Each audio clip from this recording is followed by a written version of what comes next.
Nous voici revenus à une capsule. Alors aujourd'hui, je vais vous parler d'une plante de maison que j'aime beaucoup, l'anthurium. Ici, on voit un très bel anthurium. Hein? Regardez les belles fleurs en forme de cœur. Hein? Tu sais, on s'en va vers la Saint-Valentin.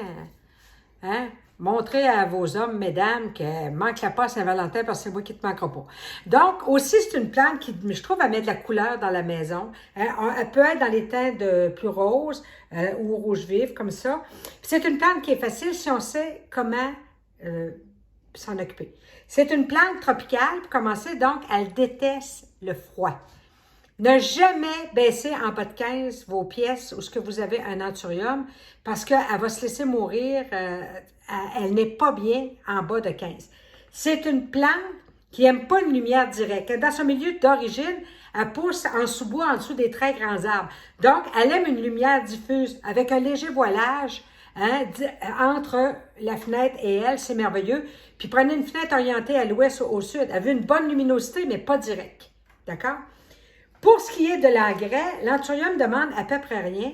Moi, j'y mets un engrais, style 20-20-20, une fois par mois. Puis, celle-là, j'ai encore, ça fait des années que je l'ai. J'ai jamais mis d'engrais à fleurs, puis elle fleurit tout le temps. Voyez-vous, fait que c'est réellement pas l'engrais qui est son principal besoin. Son besoin principal, c'est d'être dans un milieu humide. Fourrez pas ça, elle aura une bouche d'air chaud pour y faire chauffer le fond.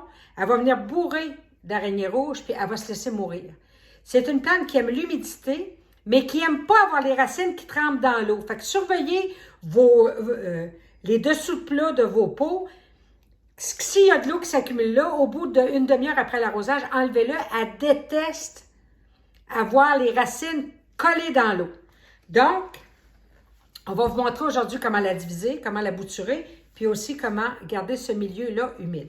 Donc ici, j'ai un anthurium, et si vous voyez, à son pied, il y a déjà plusieurs rejets qu'elle a fait. 1, 2, 3, 4.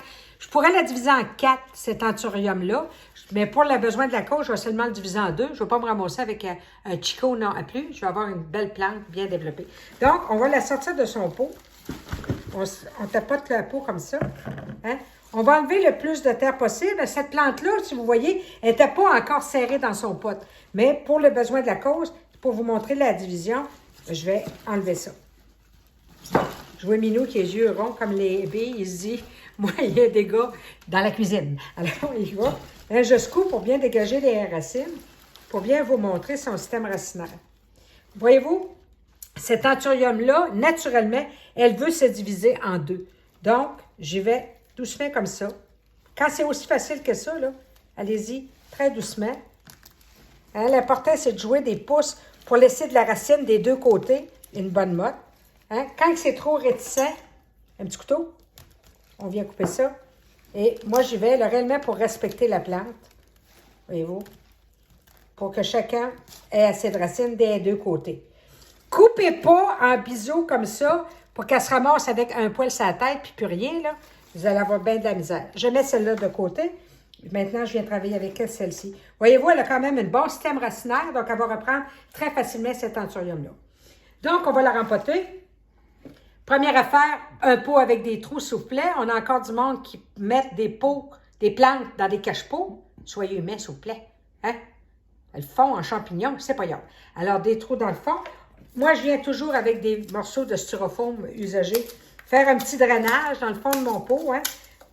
Naturellement, dans la nature, il y a des cailloux, donc on va faire un bon drainage. Il y en a qui mettent des billes d'argile. Je voulais investir, c'est de vos affaires. Je ne vais pas jusque-là. Donc, là-dessus, je vais venir mettre mon terreau de remplacement, hein, qui est très léger. Il y a de la mousse de tourbe là-dedans. Alors, j'en mets un petit peu. J'ai été exagérée dans mes affaires. Je viens prendre mon anthurium. Je viens asseoir les racines bien comme il faut. Et je viens rempoter, tout simplement, autour. Quand vous rempotez, on pèse pour enlever l'air dans la terre. Hein, il y en a qui ne pèsent pas, puis il se fait des poches d'air, puis là, la plante, elle a de la misère. Donc, réellement, comme quand on plante un arbre dehors, hein, venir bien tasser la terre autour. Hein, c'est comme autre chose. Les maudites poches, là, passer à côté de ça. Alors, voilà. Hein? Voilà. Quand vous en avez mis assez, comme ceci, on va l'arroser, bien sûr. Cette petite. Donc, on va s'imaginer que cet anthurium-là va dans une maison qui est plutôt sec. Qu'est-ce que je fais? Je ne suis pas pour la pousser aux 5 minutes d'eau à tiède. Fait que regardez, moi, qu'est-ce que j'aime faire? Je vais prendre un plat qui est bien étanche. Je vais venir mettre des petites billes décoratives. Et ça, j'ai acheté ça dans un magasin à 1 $. Tu peux mettre des billes d'argile si tu veux. Tu peux mettre des petits cailloux, comme tu veux. Hein? Et ce plat-là, je vais mettre de l'eau dedans, juste pour avoir de l'humidité qui va monter. Et je vais venir assir mon anthurium dessus, comme ceci. Donc, ce procédé-là n'empêche pas qu'il va falloir que tu arroses ton anthurium. Hein? Une fois semaine, on y donne de l'eau. Mais toujours regardez avec votre doigt pour qu'il y ait un peu d'eau dans vos petits galets, parce qu'avec la chaleur, ça fait de l'humidité, puis on en a besoin. Si tu fais ça, tu es sûr de le réussir, ton anthurium. Maintenant, on peut le bouturer d'une autre façon. Vous allez trouver que le vidéo il est long aujourd'hui, mais écoutez, prenez patience. Donc, on va regarder où est-ce qu'on peut prendre une bouture d'anthurium. Voyez-vous ici, si tu te rapproches, Minou, j'ai la naissance d'une belle racine. Ici, voyez-vous?